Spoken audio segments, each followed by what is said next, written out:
बिस्मिल्लाहिर्रहमानिर्रहीम। Dear students, आज का जो हमारा लेक्चर है वो रिग्रेशन कोफिशिएंट्स की प्रॉपर्टीज़ से मुताल्लिक है। सो एज़ वी नो कि जो रिग्रेशन कोफिशिएंट्स होते हैं हमारे पास, वो इंडिपेंडेंट वेरिएबल, जो भी हमारे पास रिग्रेशन इक्वेशन में इंडिपेंडेंट वेरिएबल होती है उसके कोफिशिएंट्स होते हैं। जैसे कि हम लोग देख आए हैं कि दो कोफिशिएंट्स यूज़ होते रहे हैं, B X Y and B Y x.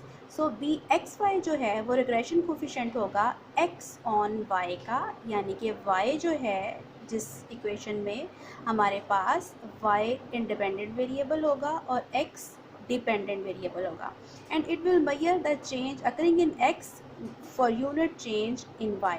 इस तरह से B Y X is the regression coefficient of Y on X, it measures the change in Y for unit change in x.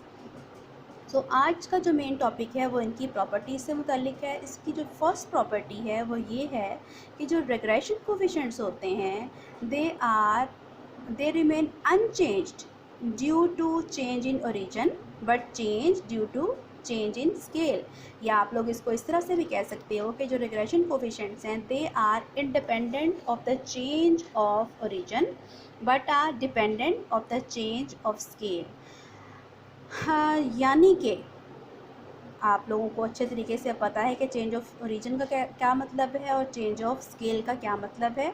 Change of origin means अगर हम x and Y variables में से किसी भी constant को subtract कर देते हैं या ऐड कर देते हैं, and change of scale means अगर हम वेरिएबल जो हमारे पास एक्स एंड वाई हैं उनके साथ किसी भी कांस्टेंट की वैल्यू को मल्टीप्लाई कर देते हैं या डिवाइड कर देते हैं।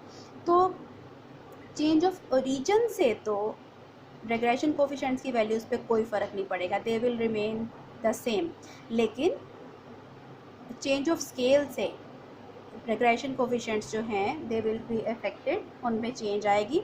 एंड सो इसको हम लोग इस तरह से भी लिख सकते हैं, this property states that if the original pair of values is x Y and if they are change to the pair u v, where u जो है वो हमारे पास x minus p over h है। एक्स से हमने you की transformation ली है और y से हमने v की ट्रांसफॉर्मेशन ली है, कोई कांस्टेंट सब्ट्रैक्ट किया है, किसी कांस्टेंट से डिवाइड किया है।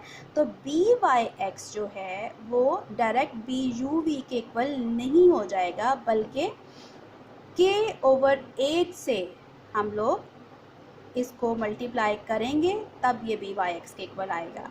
इसी तरह से बी एक्स वाई जो है उसके लिए हम लोग एक्स वाई है तो एच ओवर के से इस क्वांटिटी से मल्टीप्लाई करेंगे बी यू वी को, तो तब ये बी एक्स वाई के इक्वल आएगा। So this was the first property. The second property is the geometric mean of regression coefficients is equal to the coefficient of correlation. R जो है वो geometric mean होता है बोथ रिग्रेशन कोफिशिएंट्स का, यानी इन दोनों का हम लोगों ने प्रोडक्ट लिया, स्क्वायर रूट लिया, तो हमारे पास क्या आ जाएगा, कोरिलेशन कोफिशिएंट आ जाएगा। इसी तरह से जो थर्ड प्रॉपर्टी है वो क्या है, थर्ड प्रॉपर्टी ये है कि जो रिग्रेशन कोफिशिएंट्स हैं दे can't be opposite in science. इनके जो साइंस हैं यानी प्लस और माइनस के साइंस जो हैं ये हम इनके हमेशा सेम रहेंगे। अगर बी एक्स वाई पॉजिटिव है तो बी वाई एक्स भी पॉजिटिव ही होगा, अगर बी एक्स वाई नेगेटिव है तो बी वाई एक्स भी नेगेटिव ही होगा। ये नहीं हो सकता कि एक का साइन पॉजिटिव है और दूसरे का साइन नेगेटिव है। So they can't be opposite in signs और we can say they will always be same in the signs. और बिल्कुल फिर इसी तरह से क्योंकि इनका ज्योमेट्रिक मीन जो है हम लोग अभी देख आए हैं वो किसके इक्वल होता है, आर के इक्वल होता है। तो अगर ये दोनों पॉजिटिव होंगे तो आर भी पॉजिटिव होगा, और अगर ये दोनों नेगेटिव होंगे तो आर की वैल्यू भी नेगेटिव आएगी। लास्ट प्रॉपर्टी है हमारे पास वो क्या है, वो ये है कि जैसे कि हमें पता है कि कोरिलेशन कोफिशिएंट की वैल्यू 1 से ग्रेटर नहीं हो सकती। इसीलिए अगर if one of the regression coefficient is greater than 1, अगर एक रिग्रेशन कोफिशिएंट की वैल्यू 1 से ग्रेटर आ जाती है then the other must be less than 1, तो दूसरे की वैल्यू लाजमी तौर पे 1 से लेस आएगी। जैसे अगर लेट से बी वाई एक्स की वैल्यू 1 से ग्रेटर आई है तो बी एक्स वाई की वैल्यू लाजमी तौर पे 1 से लेस आएगी। So these were the 4 properties of regression coefficients.